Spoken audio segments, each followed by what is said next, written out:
Number 3. In the league and covenant which hath been solemnly sworn and renewed by this kingdom, the duty of defending and preserving the King's Majesty's person and authority is joined with and subordinate unto the duty of preserving and defending the true religion and liberties of the kingdoms. And therefore his Majesty, standing in opposition unto the just and necessary public desires concerning religion and liberties,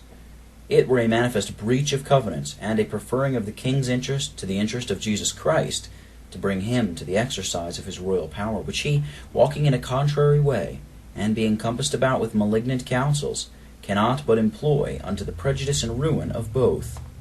See also the approving proceedings of the Commissioners of the Church and Kingdom of Scotland with Charles II at Hague, 1649, in which their faithfulness and honesty appear most consonant unto the declaration and warning foresaid. The harmony of their actings and proceedings appears in this, that is, that the Church and Parliament dealt with the Father, so did they, that as the Church and Parliament dealt with the Father, so did they with the Son. For it is abundantly well known that they did actually refuse to admit Charles II, as they did not admit his father, to the exercise of government, and so could not subject to it, though they gave him titles of honor, being in terms of union with him, until he granted security for the true religion and covenants, as above. Hence it appears most consonant both to acts of Parliament, to our national covenants, which are the fundamental laws of this kingdom, and to the public declarations of this nation, to refuse the admission of, or own persons when admitted, as just and lawful magistrates in this realm, until they, prior to their admission, grant sufficient security for the defense of, and profess the true Protestant religion in their own persons and families, take, swear, and subscribe the covenants national and solemn league, and be of the communion of the Church of Scotland, as then established. From this it appears that a contrary practice is a downright relinquishing and abandoning the Reformation principles and fundamental laws. That the Estates of Parliament were one with the Church in this matter of not receiving and subjecting to Charles II until he gave security, as said is manifest from the foresighted Act of Parliament, where they discharge all the lieges and subjects of this kingdom to procure or receive from him, that is, Charles II, any commissions, patents, honors, offices, or gifts whatsoever, until he give satisfaction as above, under the pain of being censured in their persons and estates, as the Parliament, or any having power from them, should judge proper. And in case any should contravene their orders, as above specified, these respective offices were declared void and null. As the above accounts give a vitimus of our fundamental laws, of the judgment and principles of our worthy reformers, with reference to the cause and interest of Christ, and of their just and equable qualifications and limitations they required and saw themselves bound in point of duty and conscience, for the preservation of truth and propagation of reformation, to require of all such as they admitted, or forever in time coming should be admitted unto the regal dignity. So upon these so honorable and every way convenient terms, they accepted of Charles II as above, who notwithstanding of the singular and unheard of sympathy that our Presbyterians in Scotland bore towards him during his 10 years' exile, in resisting unto blood the usurpation of Oliver Cromwell,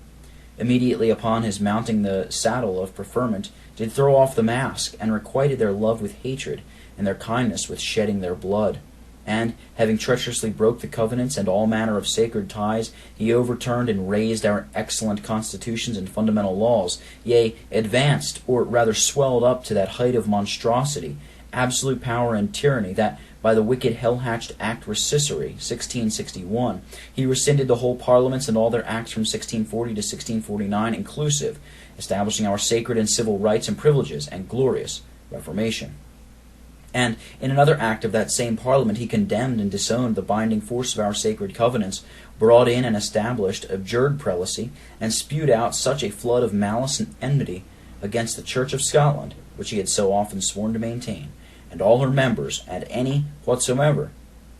who studied a firm adherence to Presbyterian government, covenants, laws, liberties, and privileges of the kingdom agreeable thereunto, that he exposed them to the most cruel hardships, severities, and tortures that his savage persecuting spirit could devise and get accomplished, which Act Recissory and Act condemning our covenants foresaid are yet standing unrepealed, to the great shame of the Revolution principles and establishment, which they call happy, notwithstanding this. The monstrosity, cruel barbarity, and perfidy of that tyrant could not miss to make all such true fearers of the Lord and lovers of Zion's welfare as had any hand in his reformation and inauguration. as had any hand in his restoration and inauguration, not only regret the same with the deepest of sorrow, as appears from the history of Mr. Livingston's life, one of the commissioners from the church that dealt with him at the Hague, and testimonies of the sufferers and other authentic papers of that time, but also in regard he hath publicly broken, as said is, his coronation oaths and original contracts betwixt him and the people, usurped an arbitrary government, and became an open tyrant, invading and altering the very fundamental laws and constitutions of the kingdom, subverting the true Reformed Protestant religion and Presbyterian government, violating the laws and liberties of the nation, and inverted all the ends of government, whereby he forfeited all right to government and to the crown. I say, upon these weighty and like considerations, they and many others could not but renounce and reject his pretended authority, as indeed to the praise of the Presbyterian cause and honor of their memory they did, which was their undoubted duty, and no man in his solid wits can condemn them for this action of rejection. See 1 Kings 12, verses 2 through 17. Without being guilty at the same time of condemning the bulk of the three kingdoms for renouncing and rejecting the pretended authority of the Popish Duke of York, his brother, at the Revolution, upon the very same reasons, whose accession and pretended power all true Presbyterians bore testimony against, which is also vindicated by the Revolution rejection of that profane prince foresaid, who was thereby made justly to wander as a vagabond among the nations. There seems to be such a close connection, sameness, unity, and good agreement between the principles and practice of our famous reformers, whether in sacred or civil capacity, and the noble cloud of witnesses and sufferers, both being so well sounded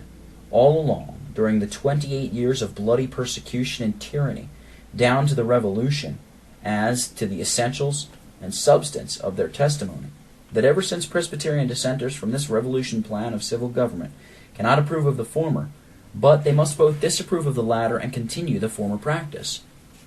And in regard, they are constantly, though unjustly, reproached for their nonconformity with this piece of Revolution defection, their setting up and subjecting unto, such as they raise to the regal power, and subordinate in a way so very cross and diametrically opposite unto the above-mentioned fundamental laws and covenants, and the whole of our covenanted Reformation. I shall take the freedom to add to the above some few of the many reasons for the vindication of truth and this practice of dissenters, such as, number 1, because all kings and queens have been put in possession of the civil government since the Revolution without being duly qualified by taking the Scots coronation oaths according to the 15th Act of Parliament 1649, and some of them did never so much as take the coronation oath of James VI. How opposite this admission of persons to the instruments of government is to the former above mentioned may easily be discerned by everybody. Number 2, because none of them have ever taken, sworn, and subscribed the National Covenant of Scotland and the Solemn League and Covenant of the three kingdoms, Scotland, England, and Ireland, nor engaged to prosecute the ends thereof according to the foresaid 15th Act of Parliament 1649, nor become bound inviolably to maintain, preserve, and defend the true Presbyterian Protestant religion with the government, worship, discipline, and rights and privileges of the Church of Scotland, as by law established in 1649, nor be of her communion according to the act foresaid.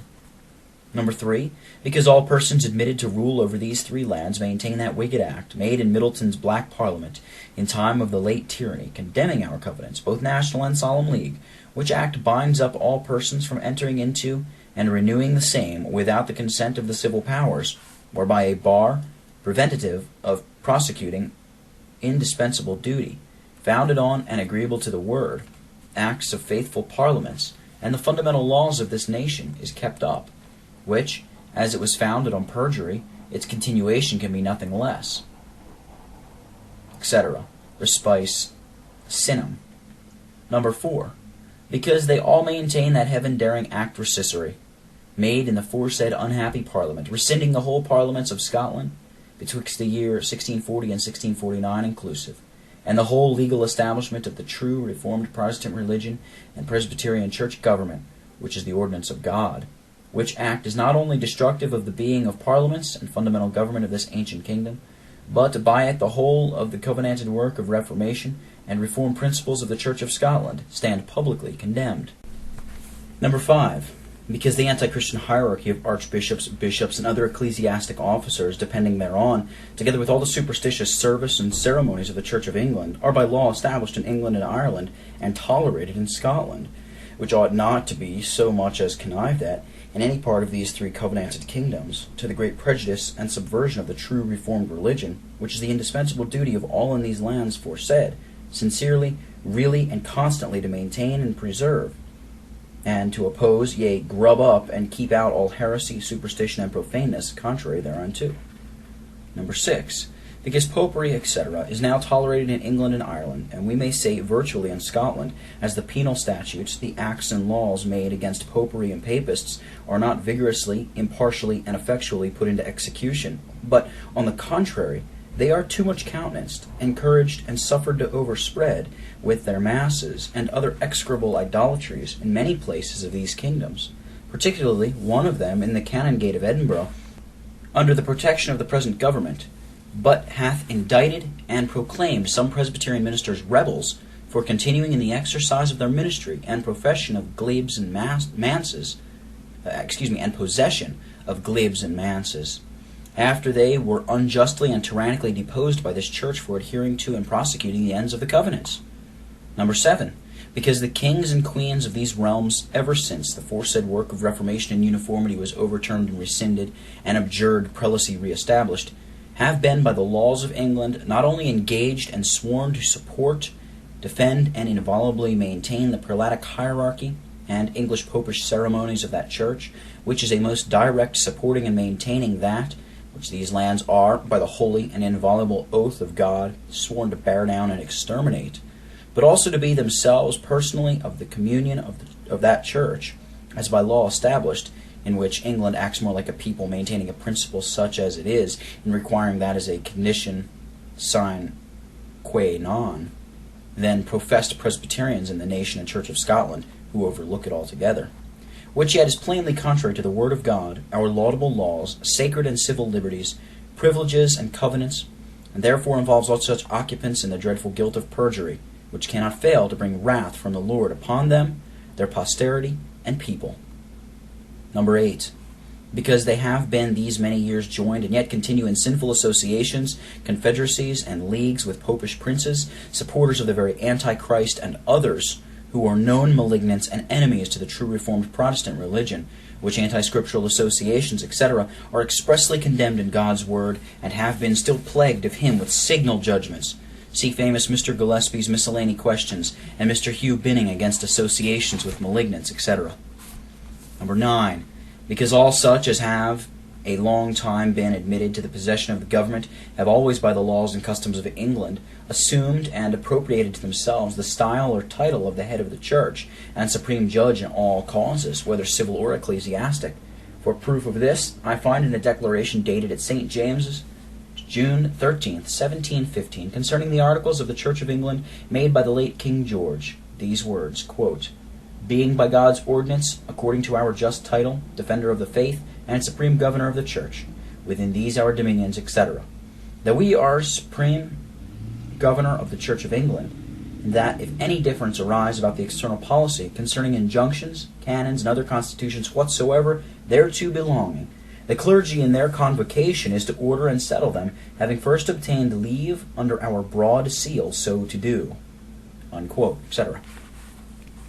The kings giving them their patents, empowering them to exercise that pretended church office, making them accountable in all their ecclesiastic administrations to himself as supreme governor of the church, which title for man or angel to arrogate is dreadful blasphemy and usurpation, and a downright exocultating of Christ, who is the only and alone head and supreme governor of his church.